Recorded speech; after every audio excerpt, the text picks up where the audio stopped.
Дали предметот на специјалното јавно обвинителство познат под името Титаник почна да тоне?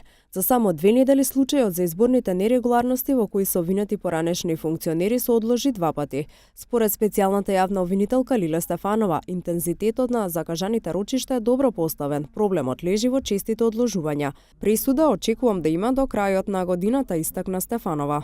Ние во јули, на крајот јули можеме да завршиме со материјалните докази и јули да почнеме веќе со вербалните. Само треба да се одржуваат рочиштата. Тоа до нова година очекувам пресуда. И треба да има, не да очекувам, тоа е најнормално.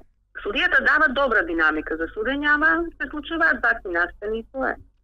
Стефанова не го коментираше одложувањето на рочиштата по другите предмети на СЈ која стана пракса во изминатиот период. Па не знам, јас не сум во другите случаи. Траекторија се одржува, нема одлагање, континуирано иде.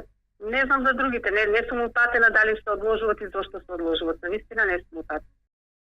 Минатата недела Титаник се одложи поради отсуство на судијата Осман Шабани. Денес оправдано одсутен беше градоначалникот на Пустец Едмон Темелко поради здравствени причини.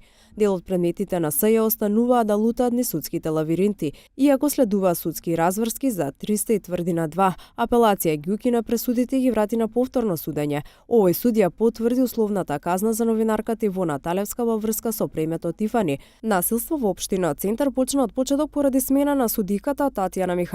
Ваква пракса имаше и за Титаник 3, но поради смена на судиката Олја Ристова, која сама бараше да се повлече. Новинетите во битолскиот транспортер им се суди однова поради смена на член на судечкиот совет. Поради спојување на претходно раздвоените предмети Таргет и Тврдина, и за овој случај судењето почна одново. Единствено тенкот на Груевски стигна до Врховен.